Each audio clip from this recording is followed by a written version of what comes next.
slide.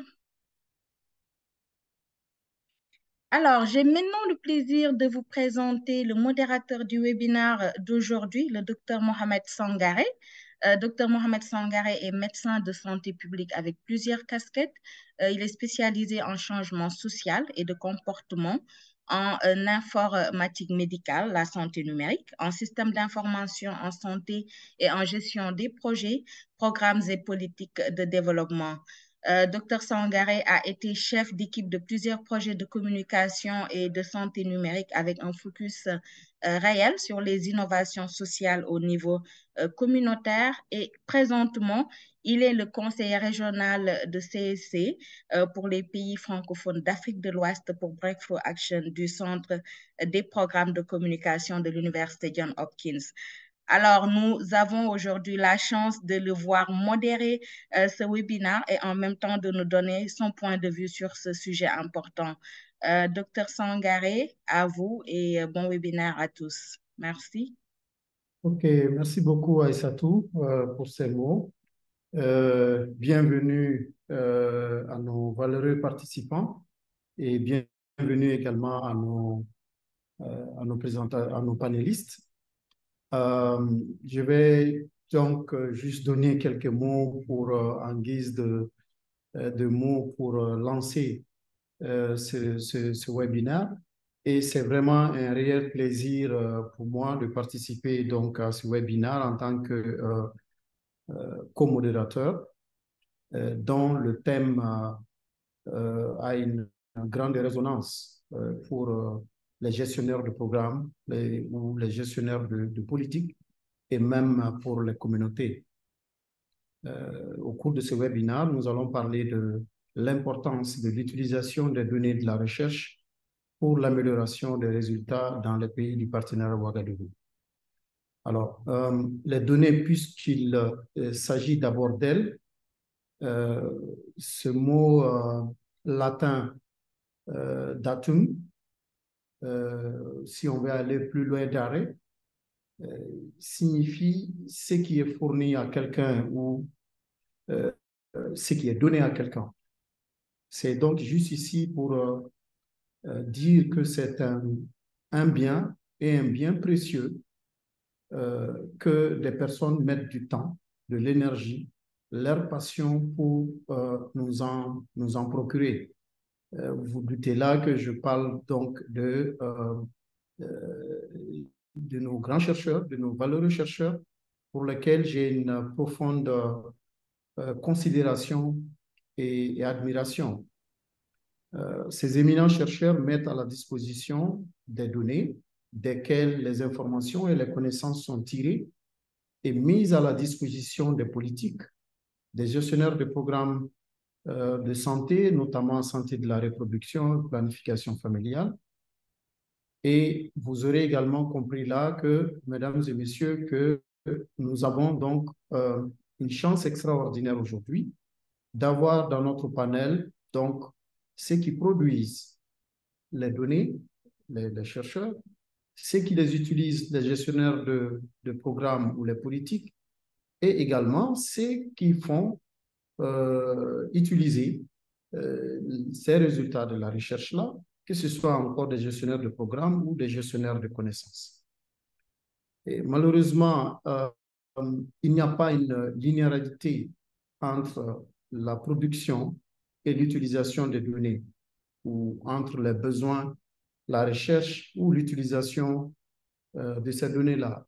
D'où tout l'intérêt de ce webinaire, de cette session, pour effectivement regarder les différents pans de cette thématique qui est extrêmement importante pour le développement des questions de santé dans le monde en général et en particulier dans les pays du PO.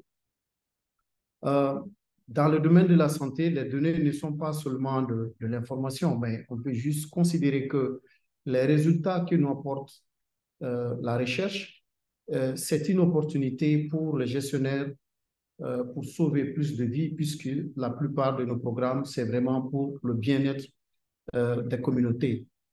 Et j'aime toujours dire, et je le répète ici aussi, c'est que la recherche ou la recherche, ce n'est pas un investissement, mais c'est une nécessité qui sécurise les autres investissements. Mesdames et messieurs, le programme de notre webinaire d'aujourd'hui est très succulent. Nous avons un mélange de sucré salé, et, bref, toutes les saveurs sont là. Nous aurons en entrée un point succinct sur l'agenda du partenaire Ouagadougou, qui sera donc un élément de base, de réflexion, de partage d'informations. Puis en plat, on aura une discussion avec nos experts panélistes, un exemple d'utilisation des données de la recherche pour ensuite finir par un dessert sur la place de la gestion de la gestion des connaissances dans cet environnement de production et d'utilisation des données de la recherche ou des résultats de la recherche pour améliorer les résultats de santé. Et encore une fois, à chacun, merci. Merci pour votre participation. Et à chacun de nos panélistes aussi, merci pour le temps accordé pour la préparation de cette session et également à nos superbes traductrices et tous ceux qui ont aidé et aident dans la gestion technique de ce webinaire. Alors, comme je le disais à l'entame donc de mes propos, nous allons discuter de l'agenda de la recherche du PIO. Et pour ce faire, j'ai le plaisir de vous introduire Dr Abdoulaye Ousseni, qui est titulaire d'un doctorat en anthropologie sociale et ethnologie. Il dispose également d'un master en sociologie avec une spécialisation sur les savoirs et les sociétés de l'Université de Poitiers. Ousseni est un spécialiste de l'analyse des politiques de santé publique avec plus de 14 ans d'expérience au niveau régional et au niveau national. Il a une connaissance assez approfondie de la planification et de la mise en œuvre des programmes de santé des adolescents et des jeunes, ainsi que des systèmes de santé. Donc, docteur Ousseni, voulez-vous bien nous partager un peu l'économie de ce qui concerne l'agenda de la recherche? Merci. Ok, merci beaucoup, docteur Sangaré, pour cette introduction et ce menu bien préparé. Donc, en tant que responsable de la recherche du partenariat de Ouagadougou, aujourd'hui, je m'en vais vous parler un peu de ce que les efforts que le partenariat de Ouagadougou est en train de faire en termes de recherche et d'utilisation des résultats de la recherche. Voilà, donc pourquoi un agenda de recherche du partenariat de Ouagadougou? Donc il faut dire que cela est parti donc, autour de quelques constats. D'abord, nous avons le ralentissement des progrès en termes d'utilisation de services de planification familiale. Nous savons aussi que les gouvernements du partenariat ont fait beaucoup d'efforts et qui ont permis une performance accélérée en nombre de femmes additionnelles utilisatrices des méthodes modernes de contraception, surtout entre 2012 et 2020. Et nous avons aussi, l'un des constats, c'est aussi l'insuffisance de production de recherche sur la planification familiale en Afrique de l'Ouest francophone et qui se traduit par le besoin d'une recherche locale qui pourrait aider les décideurs à définir les politiques de planification familiale, mais aussi à évaluer leur impact. Et parmi ces constats aussi, il faut ajouter la faible utilisation des données qui existent déjà pour informer les politiques et les programmes dans la région. Et cela du fait que la plupart des recherches ne sont pas diffusées, ou elles sont le sont en anglais, ou elles sont le sont dans un format qui ne sont pas, qui n'est pas accessible facilement. Donc, il faut noter aussi que les recherches sont pour le plus souvent commanditées par des bailleurs ou des organisations non gouvernementales avec peu ou pas du tout de concertation avec les décideurs sur ce qui constitue leurs besoins de recherche. Slide.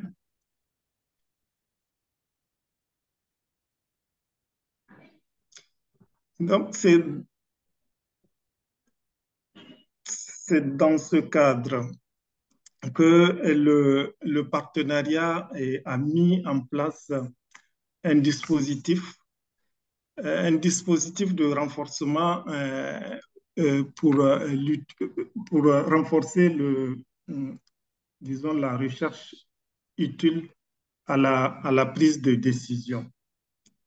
Et ce dispositif s'organise autour de quelques composantes. Et ces composantes sont d'abord la mise en place d'un conseil de recherche, qui regroupe les différentes parties prenantes autour de la recherche. Et nous avons dans ce conseil de recherche les jeunes. Et nous avons dans ce conseil de recherche les bailleurs de fonds. Nous avons les gouvernements qui sont représentés dans ce conseil de recherche. Et nous avons également les spécialistes et les experts donc, de la recherche. Et la mise en place de ce conseil de recherche vise à mettre en commun et à prioriser les ressources nationales et les donateurs aussi pour soutenir la recherche-action afin de progresser les politiques de planification familiale dans les pays, mais aussi de renforcer les capacités de recherche locale. Et disons, le rôle de ce conseil, c'est de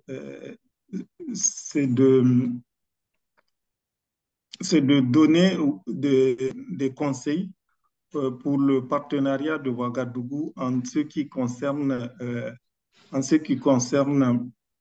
l'agenda de recherche.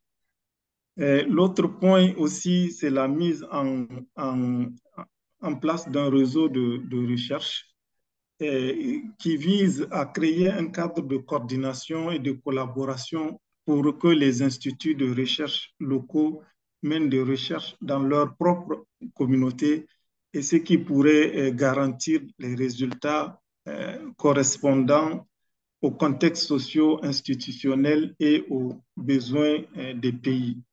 Et la création d'un réseau de recherche du partenariat qui est assorti d'un agenda vise aussi à relever les défis de l'accès et de l'utilisation de données de la recherche et faire en sorte que les décideurs des pays du partenariat peuvent compter sur des données et des évidences de haute qualité pour guider leurs décisions.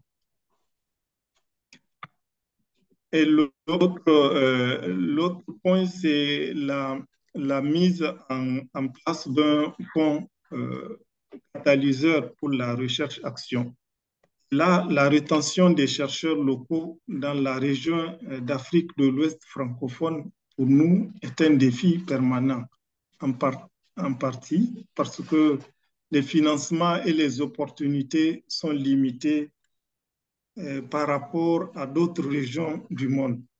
Ainsi, la mise en place d'un programme de subvention de recherche du partenariat de Ouagadougou vise surtout à utiliser des fonds bon, c'est des fonds catalyseurs en vue de susciter des changements au niveau des politiques nationales euh, dans le domaine de la santé de la reproduction. Et dans ce cas, l'ICPO a prévu un fonds euh, pour, euh, euh, pour mener des recherches actions sur des thématiques prioritaires pour les pays du partenariat de Ouagadougou.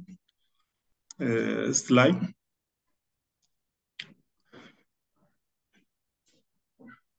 Donc, la recherche-action pour améliorer les politiques.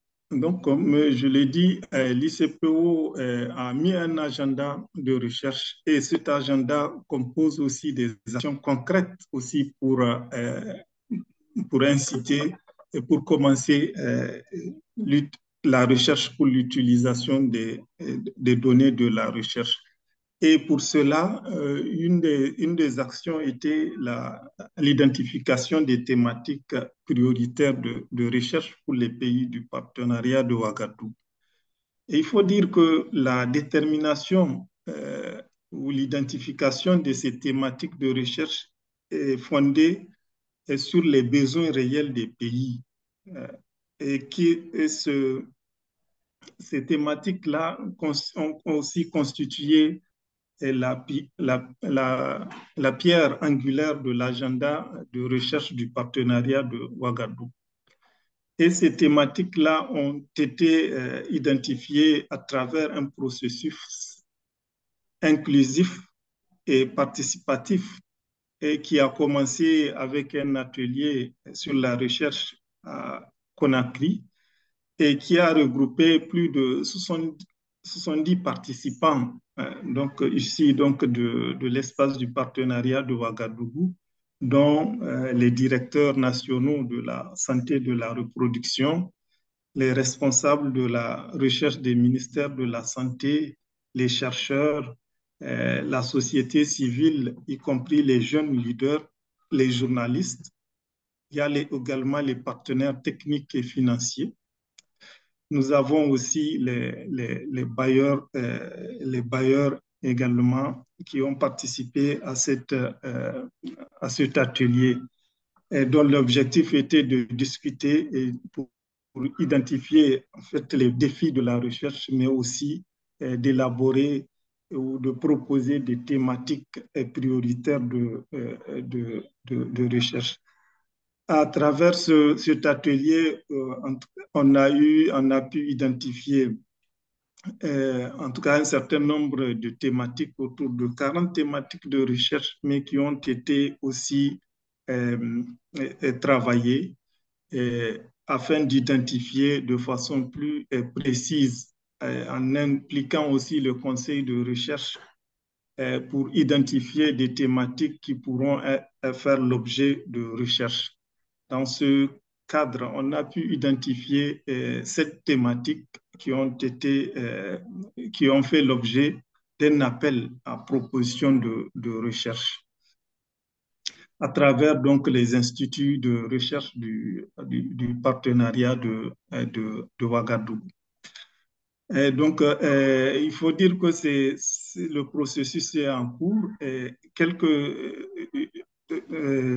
instituts de recherche ont été retenus sur 3 thématiques prioritaires, notamment la thématique liée à l'accès des jeunes à l'APF, la thématique qui est liée à la discontinuité de la planification familiale et la thématique qui est liée à la gratuité de la planification familiale.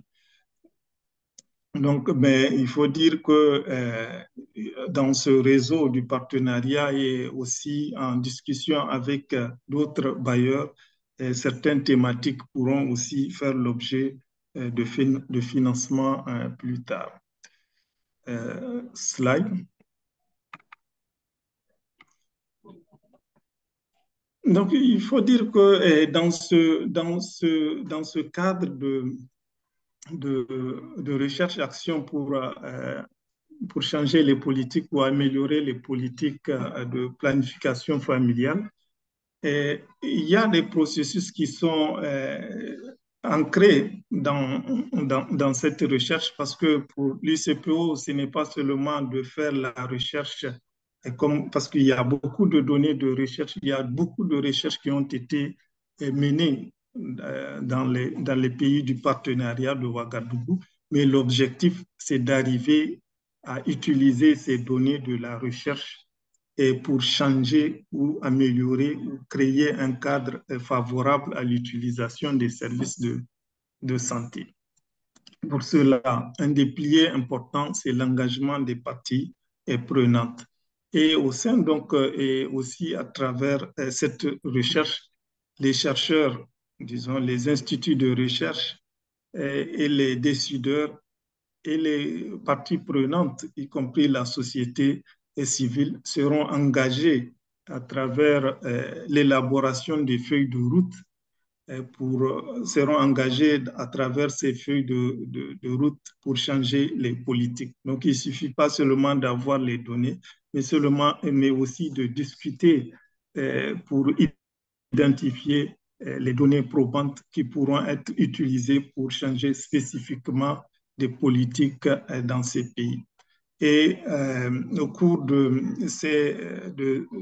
cet agenda recherche aussi, il faut dire que tout sera documenté, notamment les changements qui seront opérés seront l'objet de documentation, mais aussi de partage à travers donc des conférences, mais aussi à travers des réunions avec des parties prenantes, afin de marquer aussi la durabilité de ce modèle de recherche-action qui est mené au niveau du partenariat de Ouagadougou. Voilà juste quelques informations que je voudrais porter à votre attention en ce qui concerne les efforts du partenariat de Ouagadougou, de l'ICPO, en termes de recherche-action et d'utilisation des résultats de la recherche. Slide. Merci beaucoup pour votre attention. OK, merci beaucoup Abdoulaye pour ces points qui donnent un réel aperçu de l'agenda de recherche du partenaire Ouagadougou, qui, on aurait compris dans vos propos, vient d'un certain nombre de constats, notamment du fait que du début du partenariat à un moment donné, on va dire la progression des taux de prévalence contraceptive de la communauté du PEO avait commencé à ralentir, donc ce qui a fait penser qu'il faut qu'on cherche à savoir qu'est-ce qui ne va pas. Également, une insuffisance, on va dire, de ressources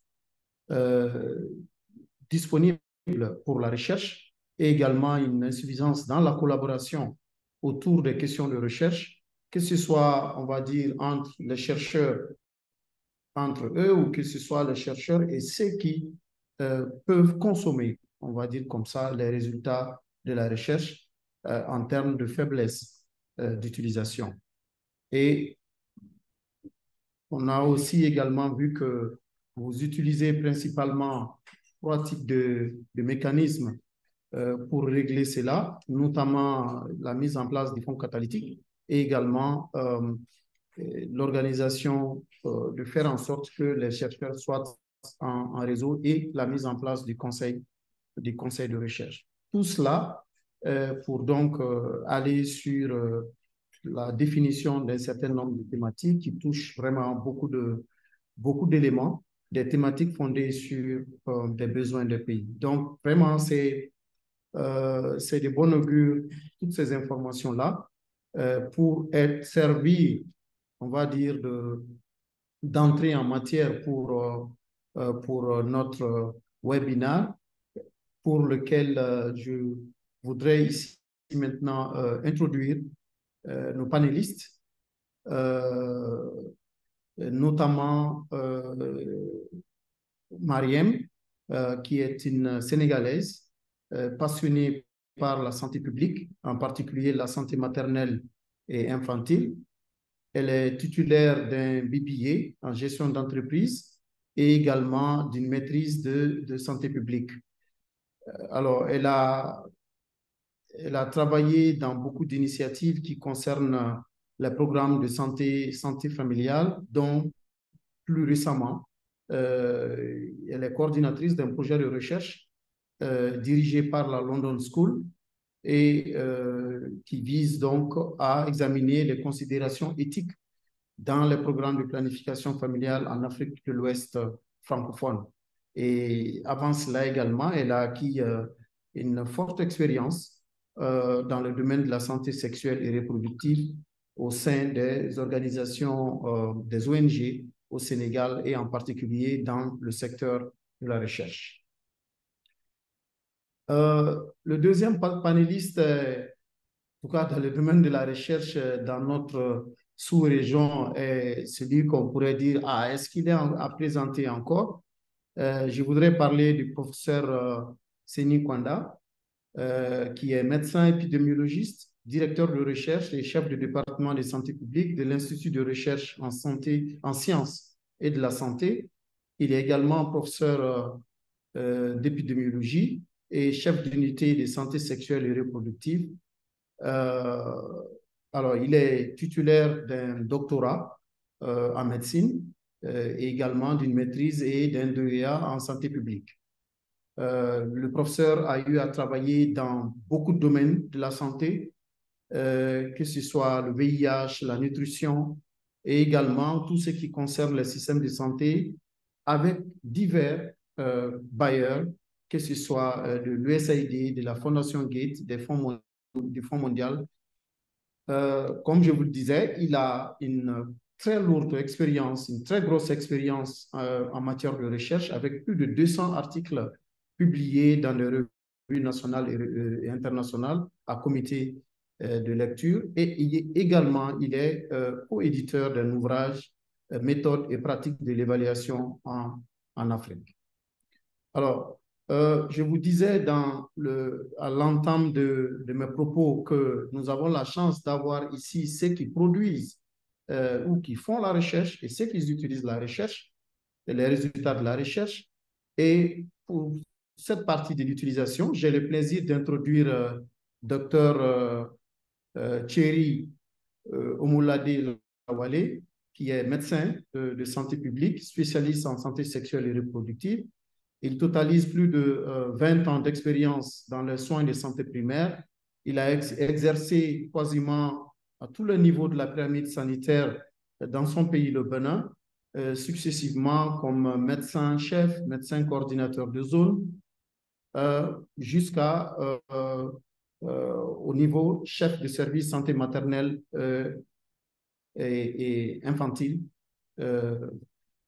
Il est auteur de plusieurs études en tant que consultant et a contribué à la mise en place de plusieurs stratégies d'amélioration de la performance du système de santé du Bénin.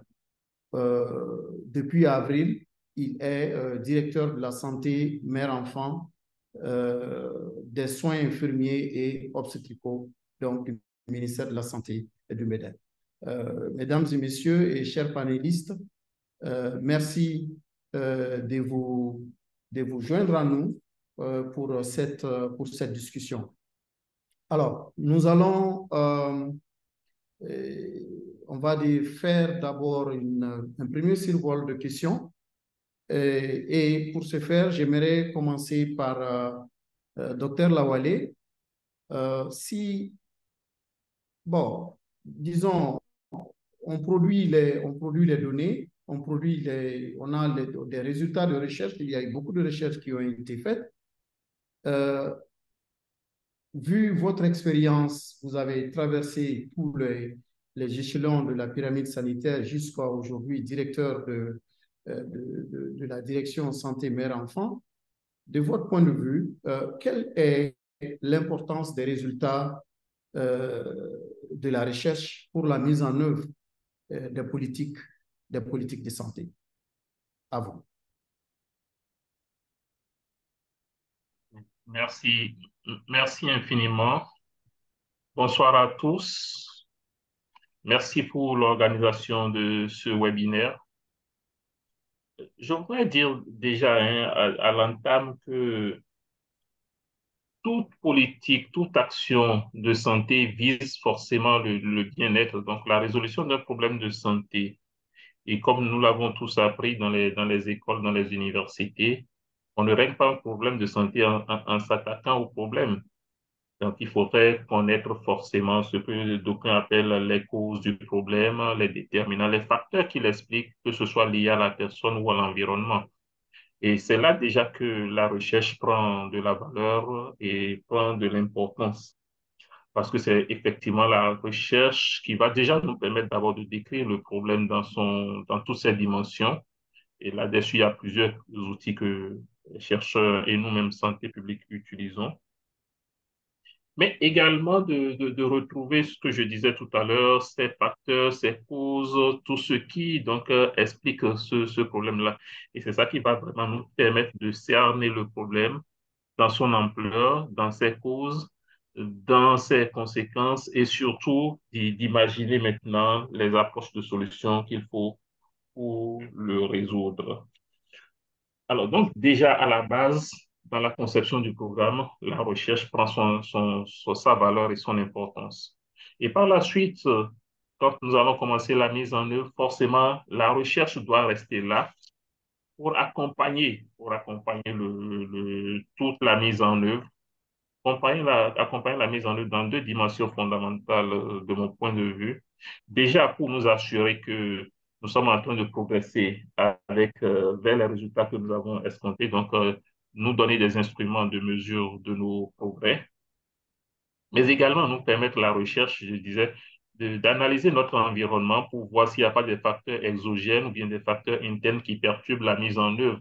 Donc, les chercheurs doivent rester à nos côtés en termes de mise en œuvre pour nous fournir les informations, la ressource informationnelle nécessaire pour que nous puissions conduire les projets et programmes de santé. Et si vous le voulez, je voudrais continuer pour dire que bien entendu, à la fin, la recherche va nous permettre de faire l'évaluation, tout ça là pour nous fournir des données et reprendre le cycle. Donc, la recherche, de mon point de vue, doit accompagner la conception, la mise en œuvre, l'évaluation de tout programme, de tout projet, de toute politique de santé. Et lorsque nous allons revenir dans le secteur de la santé de la reproduction qui nous concerne, vous comprendrez très bien que ça, c'est pas des problèmes d'urgence médicale où il y a des blessures, il y a des catastrophes, il y a des épidémies, il y a des traumatismes. Et c'est pour la plupart du temps des problèmes qui sont peut-être insidieux, peut-être un peu personnels, peut-être qu'une connotation fortement culturelle, peut-être qui touche peut-être l'intimité, peut-être qui touche un certain nombre de valeurs sociales. Et donc, quand on rentre dans ce domaine-là où et dans notre culture, il reste quand même un reliquat de pudeur qui entoure les problèmes liés à la santé sexuelle et reproductive. Vous comprenez donc que lorsque nous n'avons pas des informations solides en matière de recherche, en matière de sciences sociales, en matière de déterminants social, en matière de déterminants culturels, en matière de déterminants environnemental, eh bien, nous pouvons transplanter des approches de solutions qui ne nous aideraient pas à beaucoup progresser. C'est ça d'ailleurs qui, de mon point de vue, fait que lorsque nous engrangeons des succès, eh bien, nous arrivons tout de suite à une certaine stabilisation de progression. Et donc, et ça, donc, il devrait donc faire en sorte que les recherches nous permettent de lever ces genres de boulot pour avoir des solutions adaptées et à notre contexte culturel. Avec votre permission, je voudrais finir par dire donc que la recherche, enfin, devrait déjà à tout moment nous aider, n'est-ce pas, nous aider à voir dans la mise en œuvre, à la conception ou à l'évaluation toute la pertinence de nos projets et programmes, faire des analyses pour efficacité, rechercher des déterminants sociaux, des déterminants environnementaux, des déterminants qui expliqueraient ci ou ça, et bien entendu, nous soutenir fortement dans la mise en œuvre. Donc, voilà un peu ce que je voudrais dire avec votre permission et dire donc que la recherche, c'est devrait rester un frère siamois de la mise en œuvre de toutes les politiques et de tous les programmes de santé sexuelle et reproductive. Malheureusement, on le constate chez nous et déjà, on a des difficultés pour accéder à des recherches parce que les recherches, pour que cela soit efficace, tel que je l'ai dit tout à l'heure, doivent conserver une certaine spécificité, doivent conserver une certaine originalité, doivent être ancrées sur des réalités et doivent être vraiment dépersonnalisées. Autant de facteurs qui devraient nous permettre d'avoir l'information juste parce que si nous bâtissons sur des hypothèses, il est évident que nous n'aurons pas de solution. Et tant qu'on n'a pas la bonne solution, les problèmes vont demeurer. Et je pense que c'est ce qui nous arrive, où souvent nous transplantons des éléments informationnels que nous recueillons, pensant que nous avons retrouvé la solution, au lieu de donner le temps à la recherche endogène, à la recherche sur des spécificités liées à notre contexte et bâtir dessus. Donc, nous bâtissons beaucoup sur des hypothèses importées d'ailleurs, transplantées, des hypothèses livresques, et on s'étonne de ne pas avoir les résultats attendus. Donc, voilà un peu ce que je voudrais dire sur cette importance-là et réaffirmer pour finir les D'accord. données, c'est vraiment important pour nous. Merci à vous. OK. Merci beaucoup, docteur, pour ces points concernant l'importance de l'utilisation des données qui, on va dire, en gros, c'est vraiment, si on veut ramasser ce que vous dites là, c'est que dans tout le cycle de gestion d'un programme ou d'une politique de santé, on devrait avoir la santé, la recherche au début, au milieu et à la fin.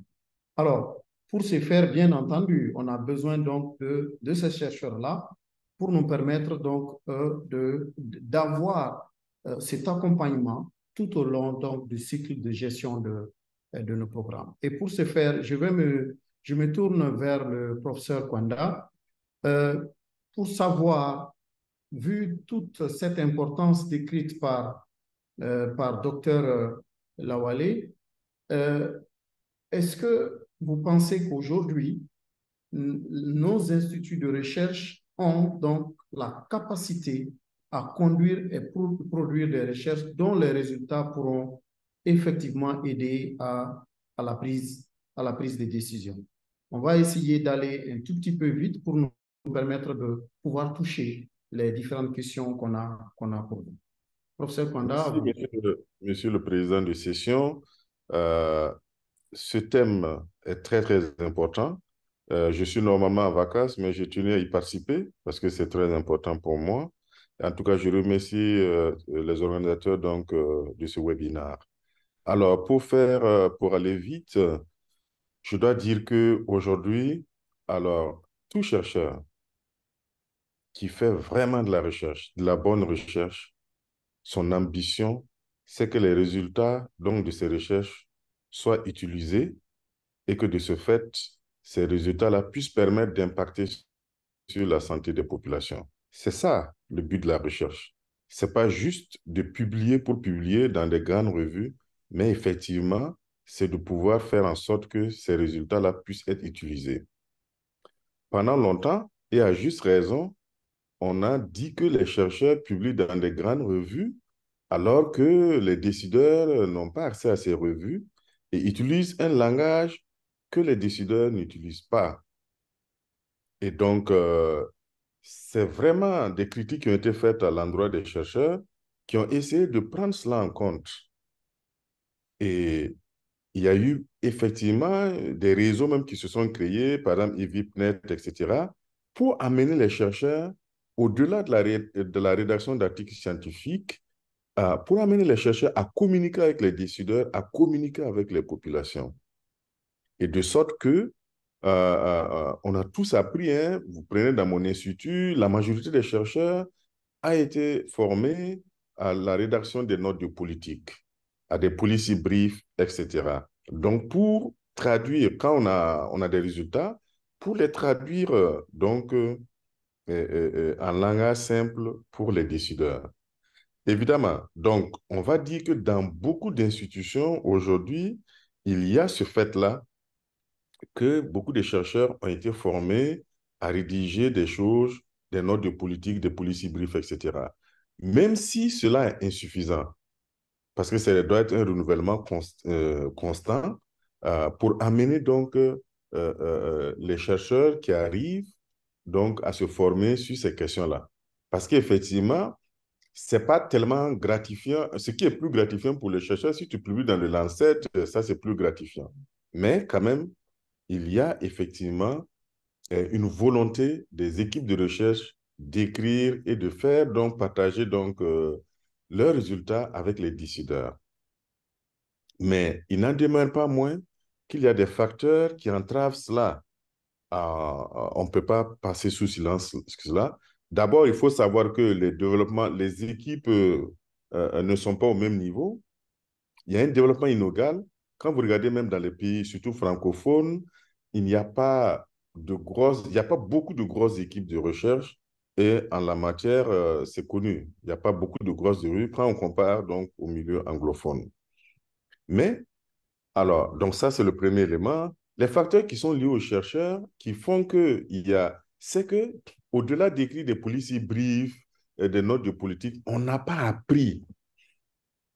On n'a pas appris aux chercheurs, ils ne savent pas véritablement, au-delà de cette rédaction-là, comment amener le décideur à accepter. Il y a tout un processus que les équipes n'ont pas appris à faire. Hein? Comment amener le décideur à utiliser ces données? Parce que vous pouvez écrire un policy brief, vous pouvez faire un atelier de restitution des résultats de la recherche, les décideurs viennent, ils disent oui, c'est bien, tout. Après, ils se lèvent et partent. Comment vous faites pour amener cela sur l'agenda des décideurs? Pour qu'il puisse être utilisé, il faut avouer que les équipes n'ont pas appris cela. Et ça, c'est une insuffisance majeure. Deuxième élément qui est lié donc aux chercheurs, comme je l'ai dit, ce n'est pas toujours gratifiant. Ce n'est pas toujours gratifiant parce que ce n'est pas ça qui est reconnu en tant que tel. Donc ça aussi, c'est un élément. Il faut vraiment que ce soit des équipes solides et amener les gens vraiment, les chercheurs, à comprendre que c'est un impératif. Alors, il y a aussi des facteurs liés aux décideurs. Parce que les décideurs ne vont pas toujours vers l'information aussi.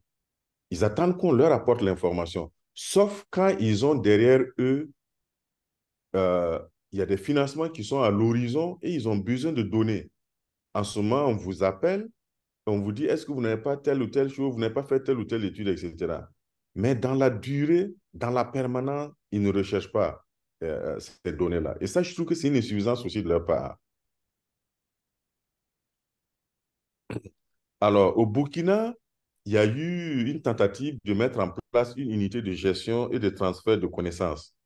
Malheureusement, elle n'est pas allée loin. Sinon, l'objectif était de rassembler régulièrement ces données, etc., pour pouvoir travailler avec donc, les décideurs pour leur présenter les résultats et voir comment on va de l'avant.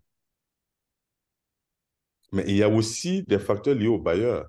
Parce que quand vous voulez faire une recherche sur 3 ans, quand vous rebattirez, le temps, quand vous finissez la collecte des données, la rédaction des rapports, la rédaction des articles, etc., et la clôture du projet, mais ce temps-là, il est souvent très limite, il est insuffisant. Et ce temps n'est pas souvent comptabilisé. Le temps que vous allez prendre pour amener les décideurs à accepter, à inclure dans votre agenda.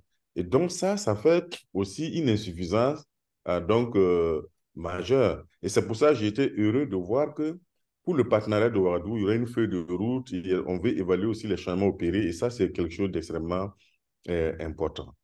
Voilà ce que je voulais dire pour dire que les chercheurs de plus en plus sont formés, mais manquent toujours d'un certain nombre de connaissances et qu'il faut aussi que les décideurs comprennent qu'ils ont vraiment besoin, s'ils veulent vraiment impacter, ils doivent aller aussi vers les chercheurs.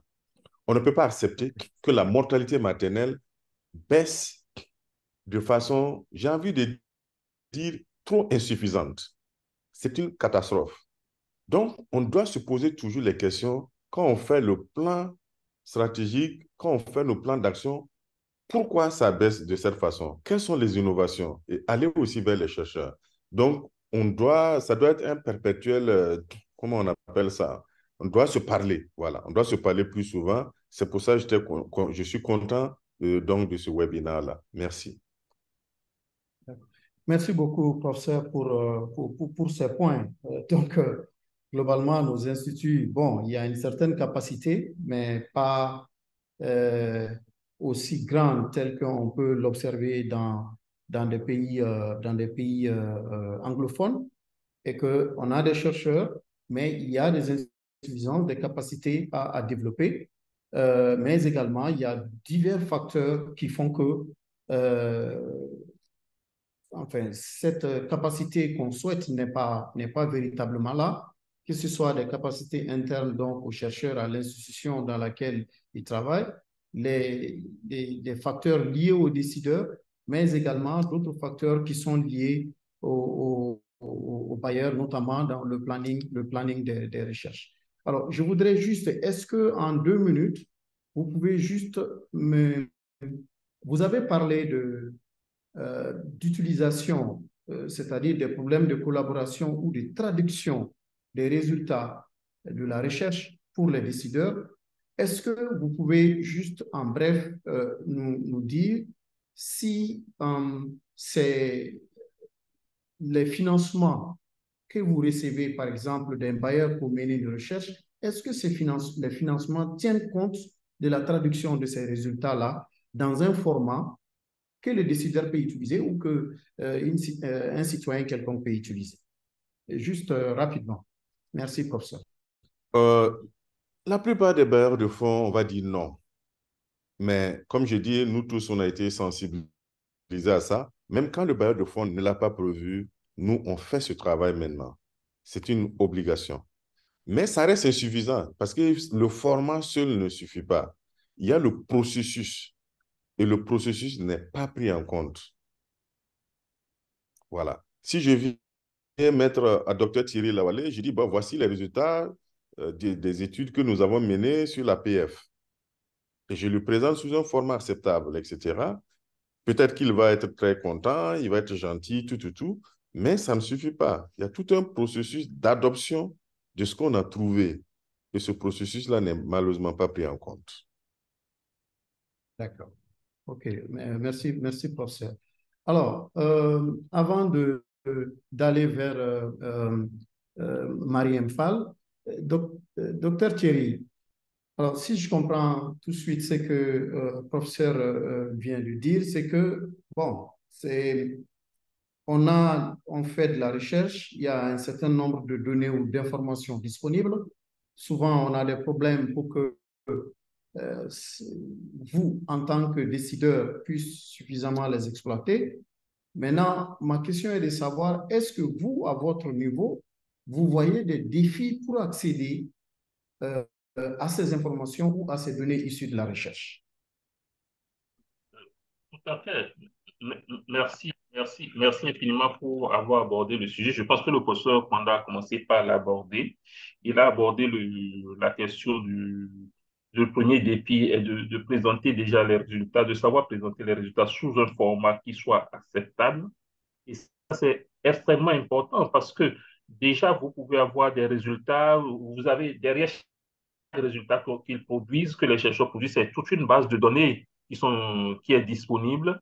Et ça peut, même sur les questions que vous avez à vous poser, ça peut les amener à réinterroger leur base, à refaire d'autres croisements, à refaire d'autres analyses pour vous fournir des résultats plus adaptés à votre contexte, plus adaptés aux objectifs que vous voulez vous fixer.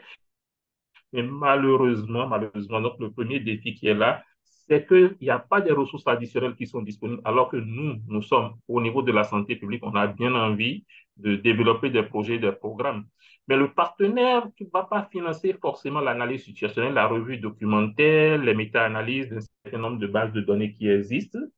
Et du coup, ça va nous amener, n'est-ce pas, à regarder dans notre tête, à regarder dans notre expérience, à regarder dans notre vécu, à regarder dans notre environnement, et puis nous en tenir à notre bon sens pour fixer des objectifs qui évidemment ne sont pas réalistes, adaptés au contexte et qui malheureusement ne nous amèneront pas vers des résultats. Or, il aurait fallu important d'accorder ce financement-là pour que ces chercheurs-là puissent refaire ces analyses plus fines, ces analyses spécifiques adaptées au contexte, adaptées à l'environnement dans lequel on doit mettre en œuvre le problème, pour aller retrouver les vraies racines des problèmes, les vrais facteurs qui sous-tendent le problème de santé que nous vivons, donc pour avancer. Donc, ce premier défi, c'est déjà un défi de financement que je trouve qui est important.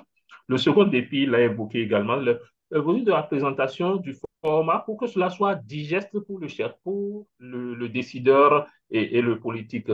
Parce que ce n'est pas évident que le format qu'il va utiliser pour publier dans le Lancet ou bien dans un journal scientifique soit le format forcément adapté. Donc, il faut faire ce format de choses-là. Et maintenant, il y a également les canaux de diffusion. Il y a les canaux de diffusion qui sont là, qui restent un gros défi pour que nous puissions avoir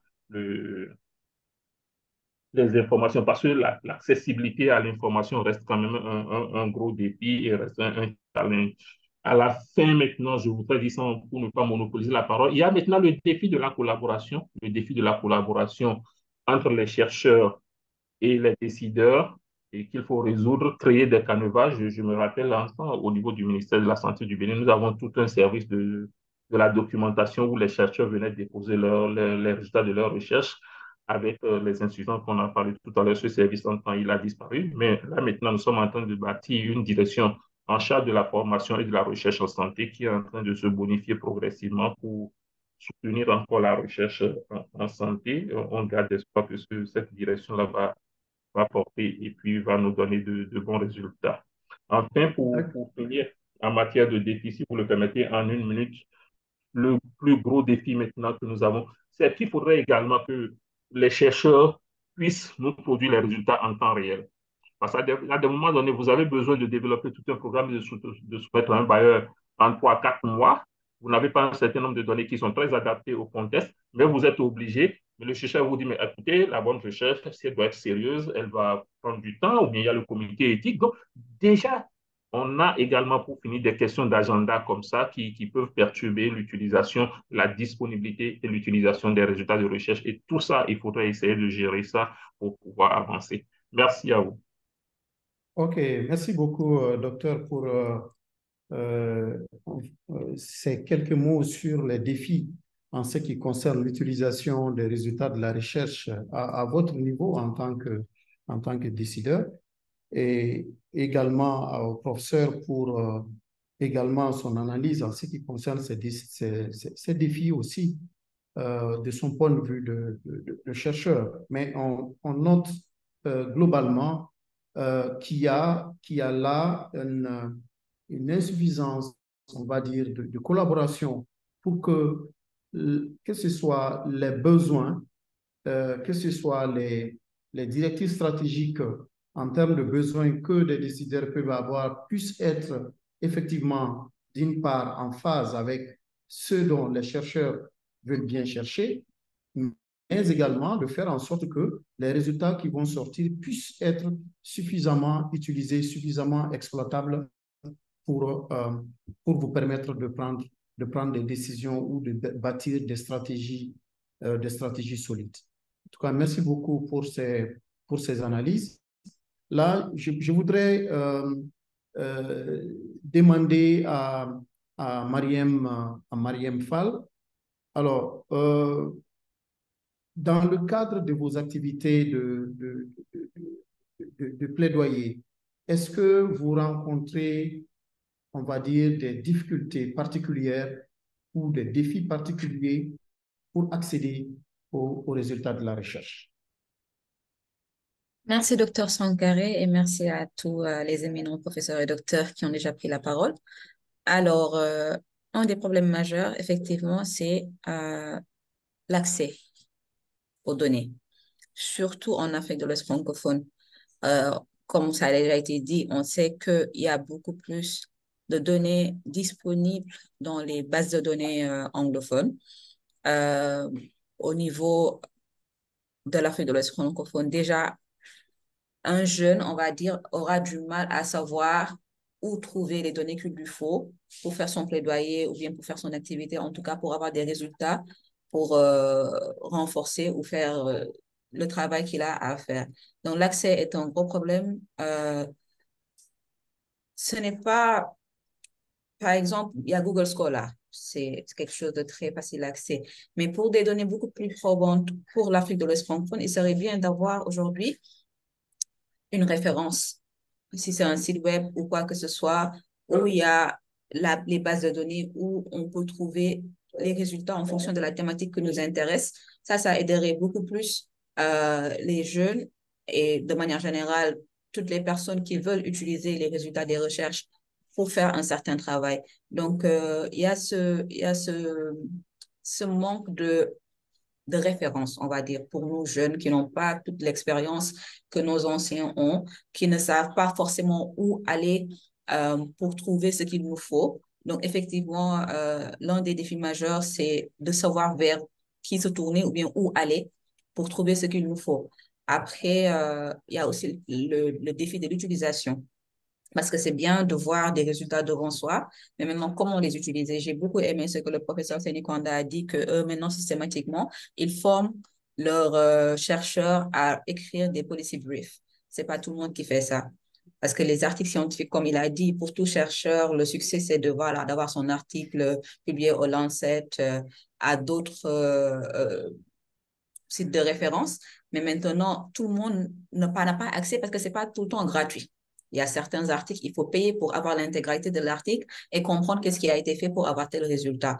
Ce qui n'est pas tout le temps évident, tout le monde ne peut pas payer, surtout un jeune qui s'intéresse à la recherche, qui n'a pas forcément de bailleur ou une institution, parce que des fois, si on ne paye pas, on utilise, si on se connecte à travers son institution, son université ou bien en tout cas son organisme, on peut avoir accès. Mais tout le monde n'a pas forcément ce privilège-là. Donc, il y a le problème de l'accès, de l'utilisation, mais surtout de l'importance, je pense, de la recherche et d'être à jour dans la recherche. Parce qu'aujourd'hui, on ne peut pas venir vouloir faire un programme sur la santé de la reproduction sans savoir où est-ce qu'on en est avec ce problème-là qu'on veut traiter par rapport à la communauté ou bien à la population qu'on veut aider ou bien en tout cas pour lequel on veut faire un programme. Les données ne sont pas forcément à jour. Moi, récemment, j'étais en train de chercher des informations sur la méningite au Sénégal. Les données datent de 2012 ou avant.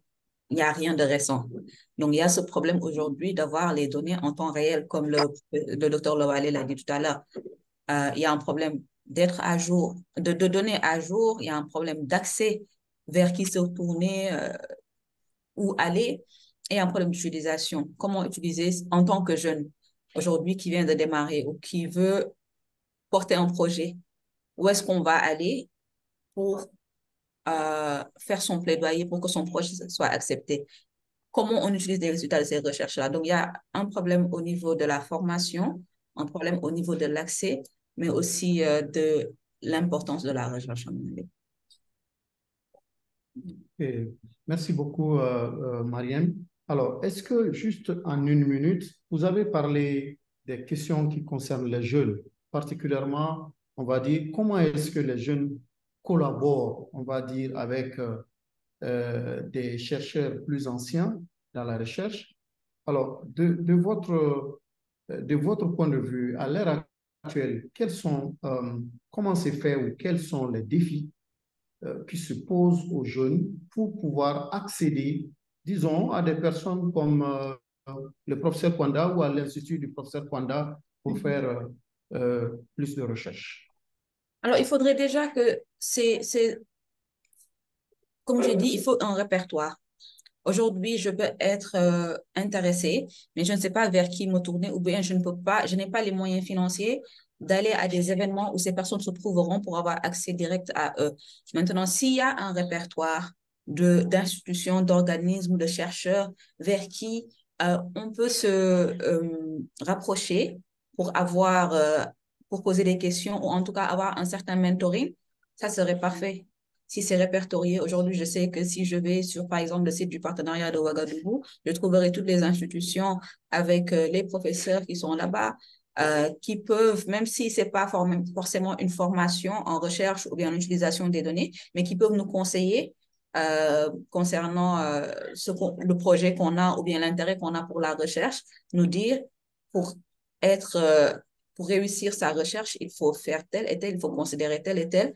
Donc, ce serait bien, en tout cas, la référence. C'est ça qui nous manque, je dirais, avoir savoir où aller pour parler à qui. D'accord. OK. Merci beaucoup, Mariam, pour ce point. Bon, on aurait vraiment bien compris que on a un problème d'accès aux données, particulièrement quand on vit en Afrique de l'Ouest, mais également on a un problème de référent vers qui se tourner, vers qui aller pour chercher ce dont on a besoin, le problème d'utilisation des données, mais également le fait que les jeunes n'ont pas les opportunités nécessaires pour avoir les bonnes connexions au bon moment par rapport au projet dont ils disposent. Alors, il y a vraiment les participants qui donnent beaucoup de points de vue sur les thématiques que nous sommes en train de traiter, notamment, par exemple, Tidjane Doy, qui surtout met un défi de rétention des chercheurs en Afrique francophone et que les quelques-uns ou meilleurs que nous avons préfèrent être dans des institutions où ils peuvent davantage s'affirmer. Donc, pour lui, c'est également un défi qu'il faut essayer de relever dans notre sous-région. Alors, je voudrais juste donner une minute à Dr Abdoulaye pour qu'il nous donne quelques mots sur le renforcement des capacités des instituts de recherche. Abdoulaye. Ok, merci beaucoup, docteur Sangaré. Voilà, juste rapidement, hein, oui, Mariam vient de parler de réseau. C'est vrai que l'ICPO, il faut dire que l'ICPO est en train de faire une cartographie des instituts de recherche, aussi avec les thématiques pertinentes ou les domaines voilà, d'intervention de ces instituts.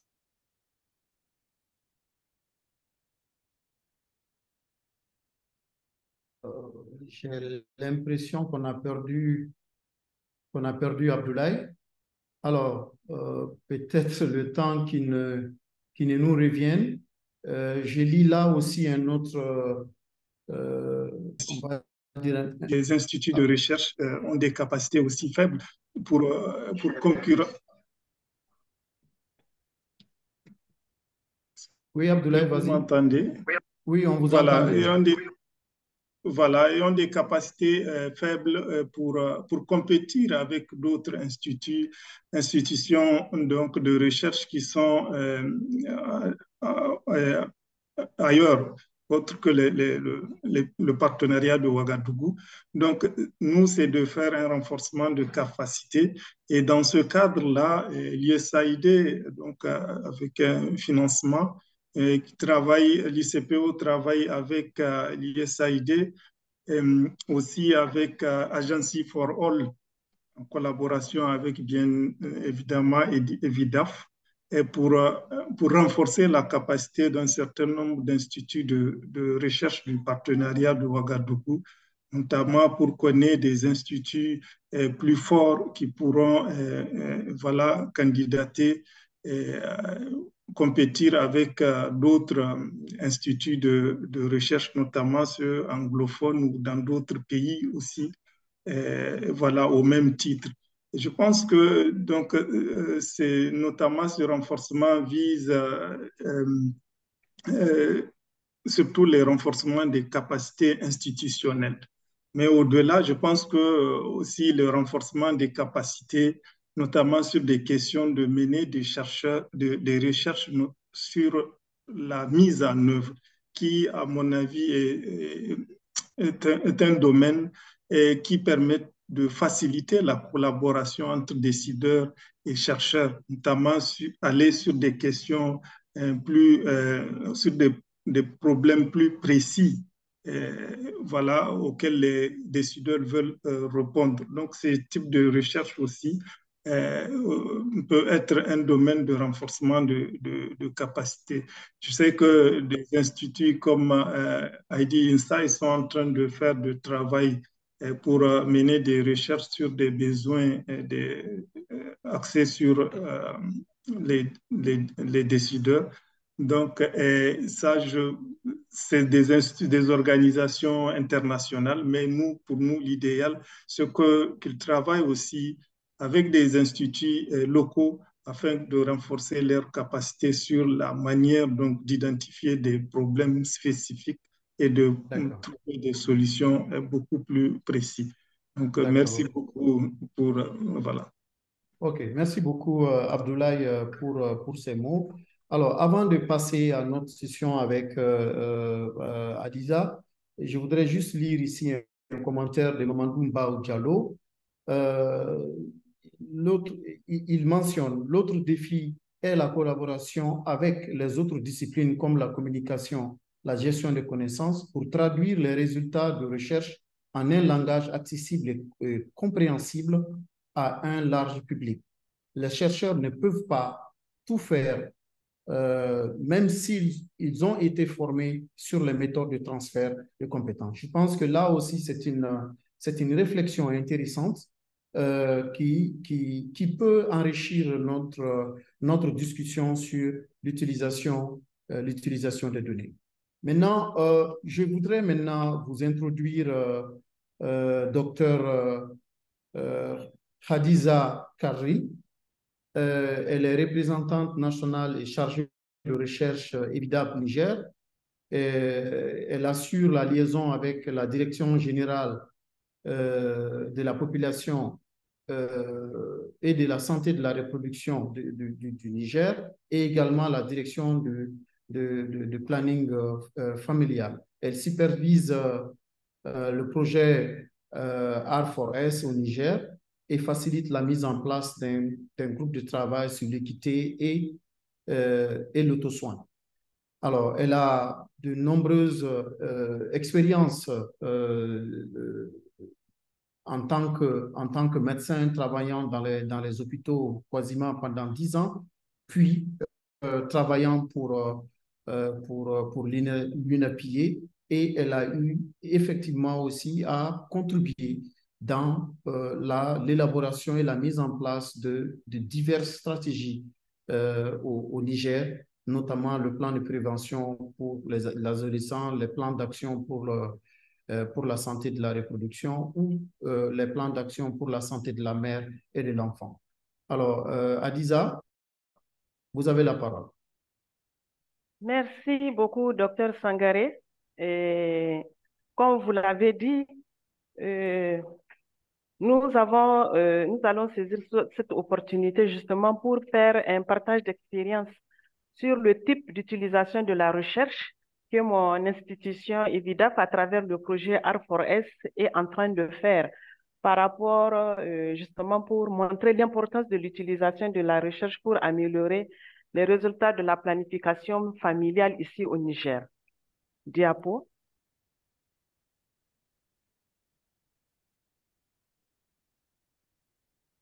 Diapo, s'il vous plaît.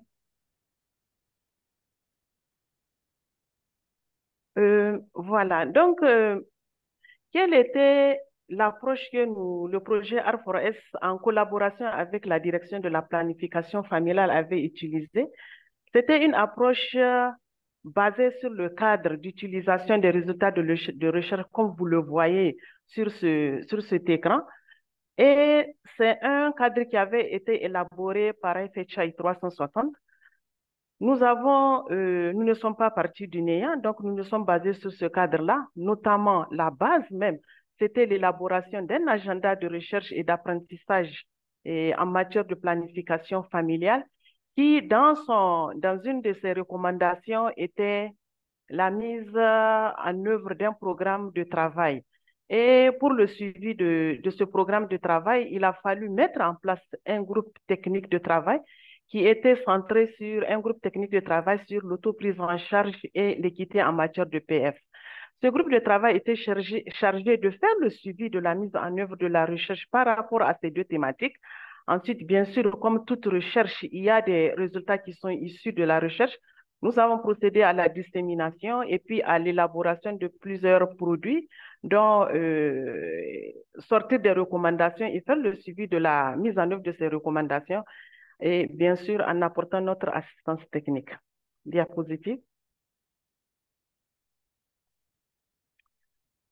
Je le disais tantôt, la base même, c'est l'élaboration d'un agenda de recherche. Pourquoi cet agenda? Son objectif, c'était d'aider le ministère de la Santé publique à développer et prioriser des questions de science et de mise en œuvre.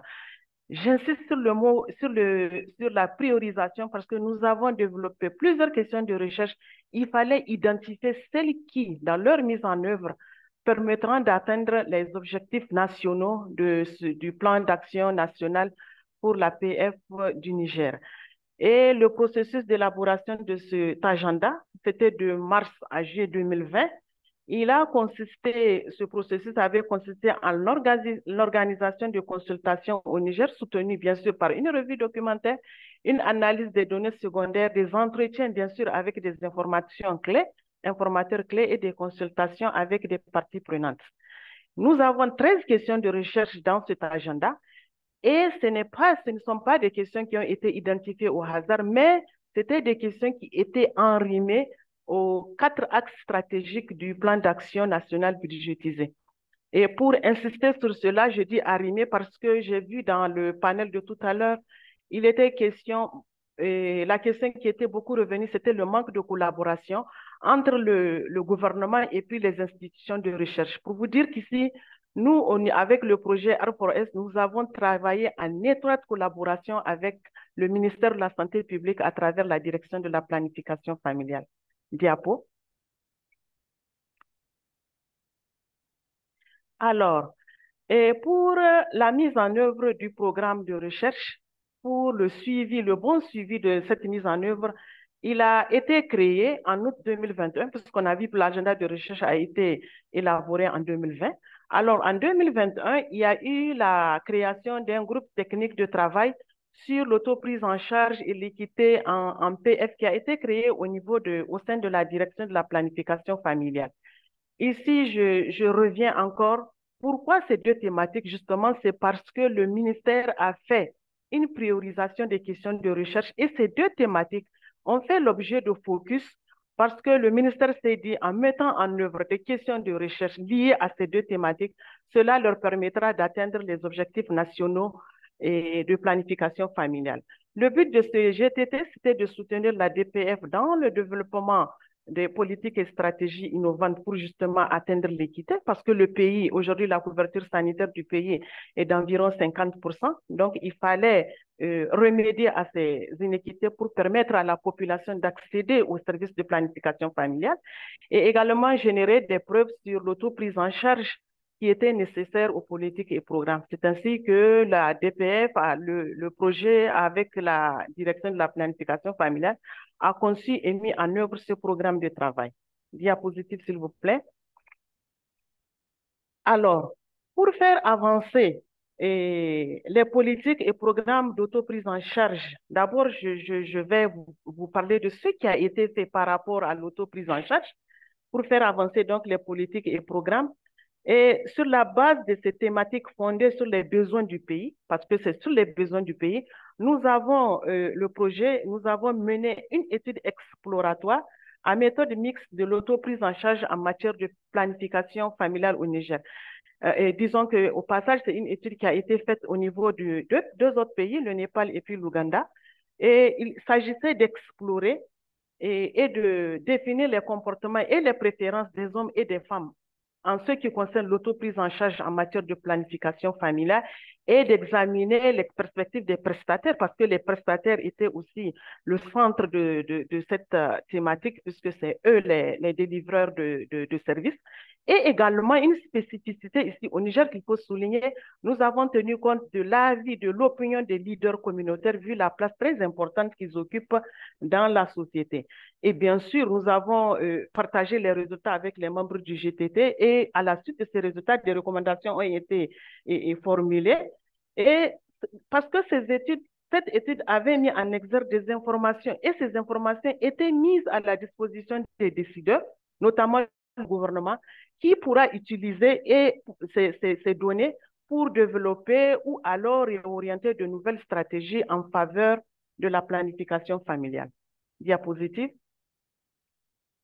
En ce qui concerne l'équité, toujours pour faire avancer les politiques et programmes, Et le GTT avait élaboré un plan de travail sur l'équité en matière de PF et il était question de suivre les mesures de l'équité à travers la plateforme des données, le DHIS2.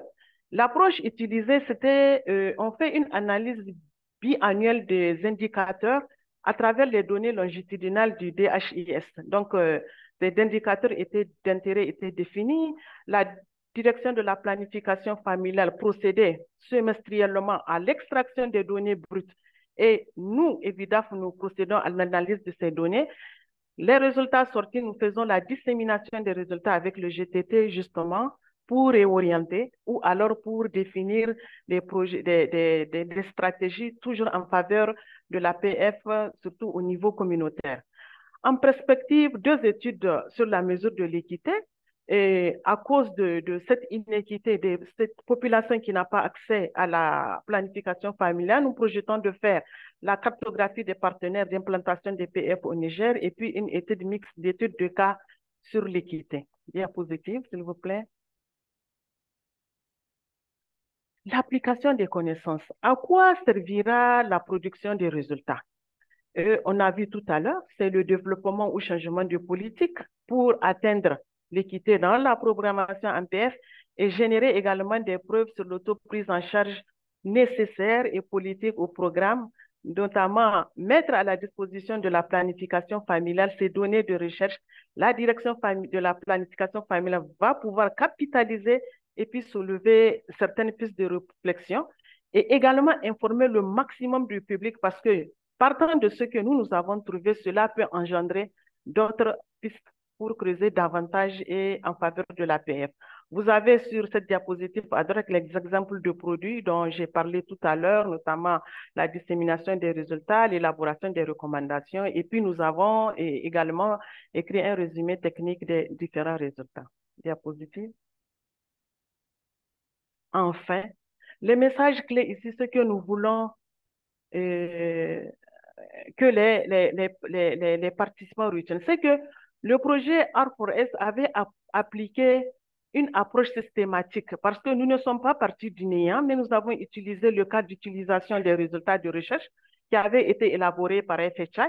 Et de là, nous avons élaboré un agenda de recherche en collaboration avec le ministère de la Santé. Et de cet agenda, nous avons développé des questions de sciences de mise en œuvre et plus loin, encore pour atteindre les objectifs nationaux en matière de PF, il y a eu une priorisation de ces questions de recherche. Ici, je rappelle encore que la création du groupe technique de travail pour le suivi de la mise en œuvre de ces questions, c'était une recommandation de l'agenda de recherche. Et maintenant, dans la priorisation des questions, 2 thématiques ont été identifiées pour atteindre les objectifs nationaux en matière de PF au Niger, c'est l'autoprise en charge et l'équité en matière de PF. En conséquence, le projet R4S appuie des activités de recherche, d'analyse des données pour l'autoprise en charge et l'équité en PF avec des stratégies de dissémination et de traduction de connaissances. Et cette approche mise en œuvre dans d'autres pays est pertinente, nous le disons, dans plusieurs contextes. Voilà, mesdames et messieurs, ce que je tenais à vous partager, un exemple un partage d'expérience que le projet R4S a eu à faire au Niger en collaboration avec la direction de la planification familiale. Merci pour votre aimable attention. Merci beaucoup, Dr Adiza, pour cet partage d'expérience que je pense extrêmement utile et qui montre comment une collaboration bien pensée à tous les niveaux, parce que je note des collaborations, que ce soit du niveau communautaire, au niveau des décideurs, au niveau gouvernemental, et comment on peut rassembler tout cela et arriver à des résultats de collaboration ou en tout cas d'une meilleure exploitation des résultats, des résultats de la recherche, en passant par la génération de données innovantes pour voir les perceptions des communautés, des prestateurs, par exemple sur l'auto-soin, et comment est-ce que, on va dire, la mise en place de ce groupe de travail a permis donc de capitaliser et de mieux exploiter les résultats des analyses que vous faites, notamment venant DHS2. Alors, il y a quelques questions dans le chat. Vous pouvez continuer à les poser et si jamais on n'a pas le temps de répondre verbalement à vos questions, les panélistes se feront le plaisir de porter une réponse qu'on va vous faire parvenir. Là, je voudrais introduire ici Aïssatou Choi. Elle est la gestionnaire, la responsable de la gestion des connaissances pour l'Afrique de l'Ouest francophone et elle est basée ici, ici à Dakar. Elle va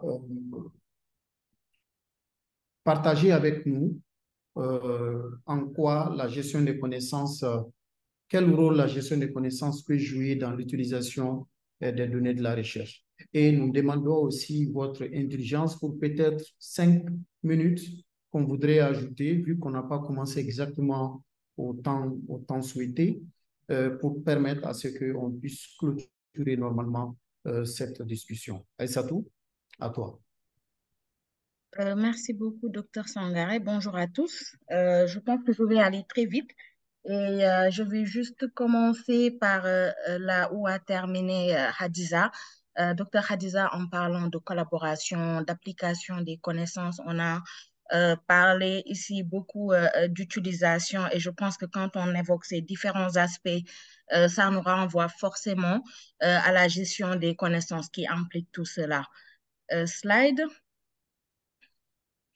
Donc, je pense que ça en dit, ça fait le résumé du pourquoi la gestion des connaissances est importante dans la santé, pour la santé mondiale et du coup pour la recherche qui est tout aussi importante. Les informations et les connaissances sont des atouts essentiels pour toute organisation et quand on parle d'informations et de connaissances, elles sont générées aussi par la recherche.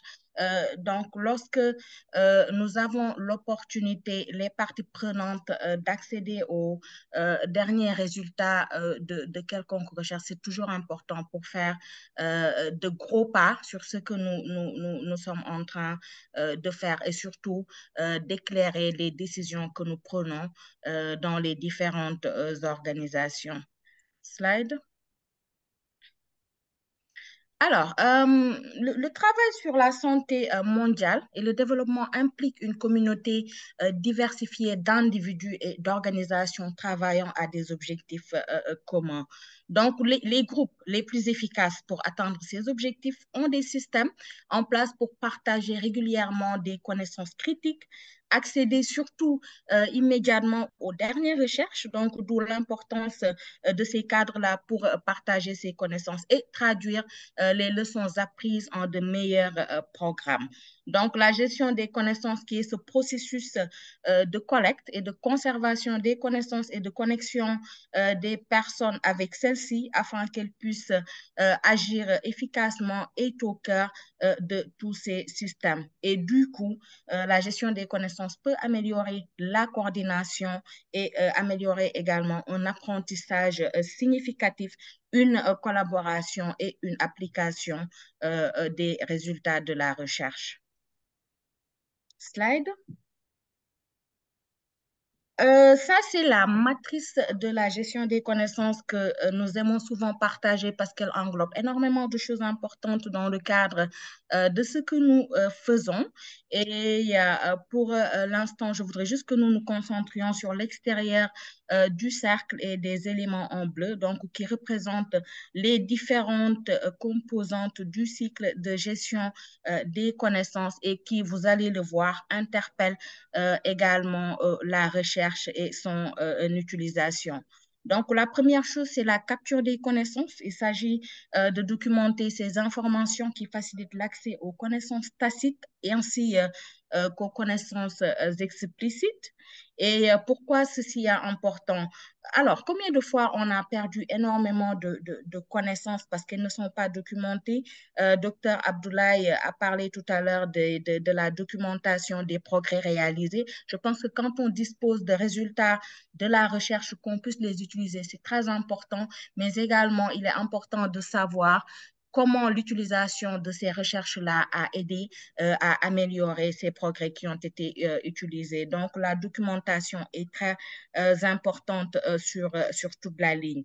Ensuite, il y a la synthèse ou l'analyse des connaissances. Ça nous ramène à la facilité d'accès aux résultats de la recherche. Il s'agit d'éliminer les données inutiles entre guillemets. Donc, c'est toujours par rapport au contexte. Quand on parle de données utiles, c'est pour voir par rapport au contexte, à la situation présente, de quelles données nous avons besoin et de proposer des recommandations.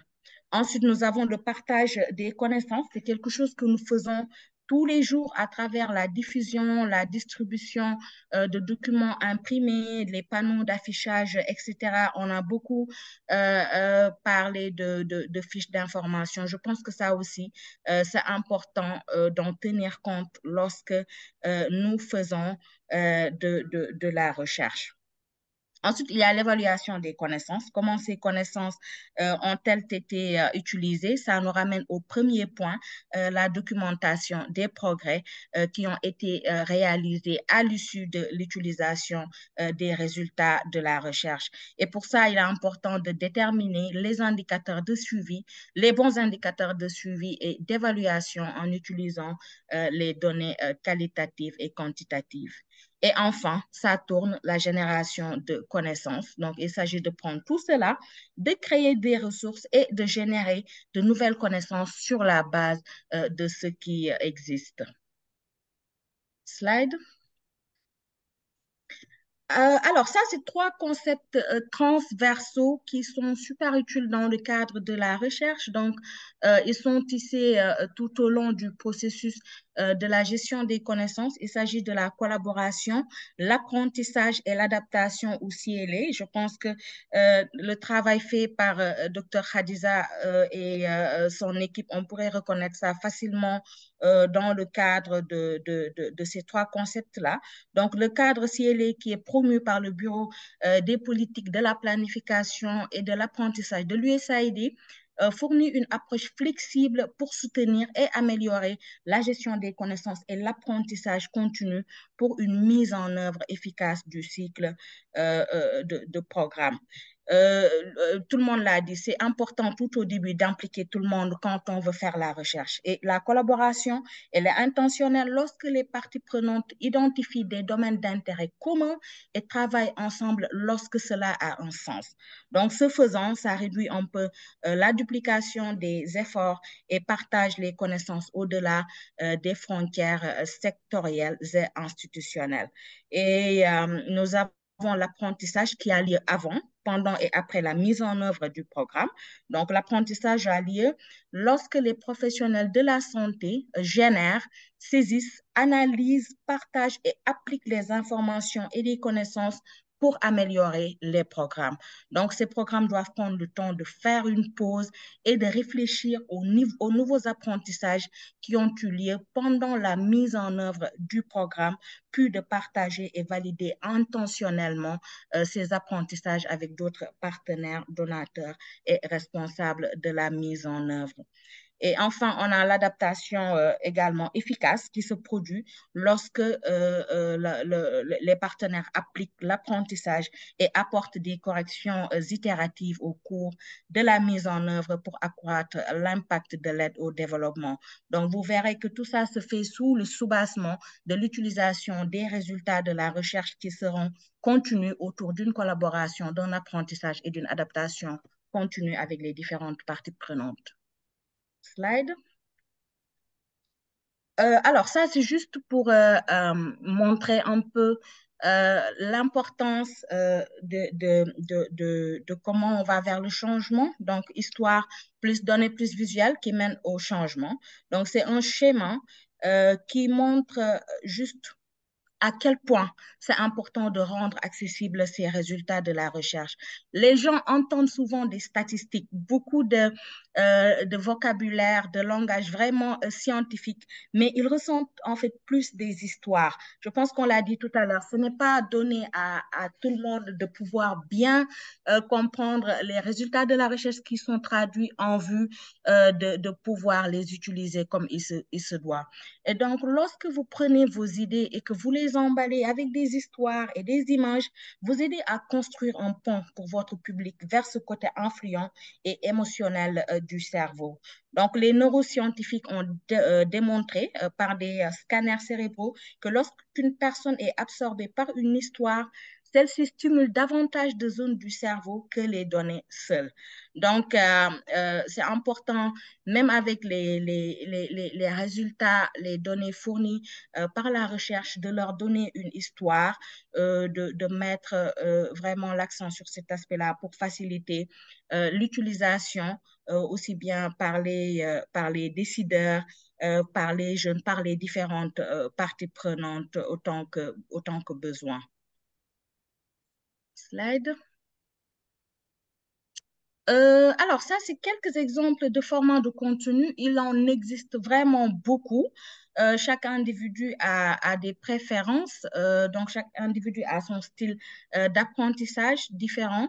Quant à la manière dont on veut consommer l'information.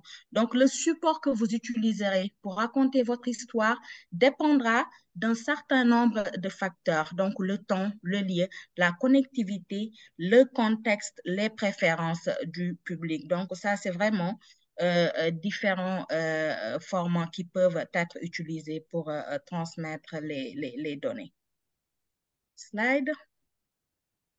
Ça, c'est des exemples d'utilisation des données. Donc, c'est White Ribbon Alliance Malawi qui a créé ce tableau de bord de PF sur DHIS2 avec toutes les données nécessaires, y compris les niveaux de stock de contraceptifs, le taux de déclaration et l'utilisation de contraceptifs par méthode et par âge. Et donc, les utilisateurs ont plusieurs façons de visualiser les données, notamment au niveau national, du district et de l'établissement. Et ces données peuvent être ventilées par âge des clients en fonction des méthodes de planification familiale. Donc, il y a beaucoup de détails par rapport à cette plateforme-là. Knowledge Success envisage cette année d'organiser des séances d'aide des pairs entre ce pays-là pour partager un peu l'expérience avec nos pays francophones qui voudraient dupliquer cette belle expérience d'accès et d'utilisation des données. Slide. Alors voilà, donc ça c'est toujours cette plateforme qui a été partagée et je vais voilà, au dernier slide, docteur. Voilà, donc ça c'est notre plateforme FP Insight. Donc c'est aussi une plateforme d'accès à des ressources, à des informations qui sont déjà disponibles en ligne. Donc Mariam parlait tout à l'heure de sites où l'on pourrait trouver des informations. Si vous allez sur FP Insight, vous en trouverez énormément et c'est un outil de découverte et de conservation des ressources conçues par et pour les professionnels de la planification familiale santé reproductive. Nous avons répondu à un besoin par les professionnels de l'APF. Et maintenant, il est là. Vous pouvez y mettre des ressources dont vous disposez et vous trouverez une grande communauté également de l'APF-SR au niveau de cette plateforme des 4 coins du monde. Slide. Voilà, donc ça, ce sont les caractéristiques qui sont importantes, disponibles en 21 langues, fil d'actualité personnalisé, bouton du navigateur. On met également de petites formations en place pour aider ceux qui voudraient utiliser cette plateforme. Et si vous avez besoin d'informations supplémentaires par rapport à tout cela, contactez-moi. Nous sommes là et c'est avec plaisir que nous reviendrons dessus. Merci beaucoup, Dr Sangaré, et merci à tous. OK, merci beaucoup, Aïssatou, pour cette belle, je dirais maintenant, mise en jambe, parce que maintenant, on a envie d'en savoir un peu plus comment on peut faire pour que ce processus de gestion des connaissances puisse nous aider tous, parce que au vu de tout ce qu'il y a là, ce n'est pas que un travail qui se fait au niveau des chercheurs, c'est un travail au niveau de tout l'écosystème, on va dire de production et d'utilisation des données que la gestion des connaissances peut opérer. Alors, on est quasiment à la fin donc de on va dire, de notre menu. Et je voulais donc saisir l'occasion pour remercier encore une fois chacun des panélistes qui ont donné du temps pour préparer ce webinaire et également d'être là aujourd'hui avec nous pour partager leur expertise avec nous, donner leur point de vue sur les différentes thématiques que nous avons eu à traiter, notamment la question d'utilisation des résultats de la recherche pour améliorer les résultats de planification familiale dans les pays du PO. On a un peu vu qu'il y a encore des défis, mais il y a aussi des points positifs, des belles expériences qu'on peut dupliquer dans nos pays. Et je ne finirai pas certainement sans remercier l'unité de coordination du partenaire Ouagadougou et également Knowledge Access pour nous avoir donné on va dire, cette opportunité d'avoir cette discussion, mais également vous, participants, qui avez aussi pris votre temps et accepté de passer un peu plus de temps que prévu. Et on se dit à la prochaine pour d'autres webinaires. Merci beaucoup.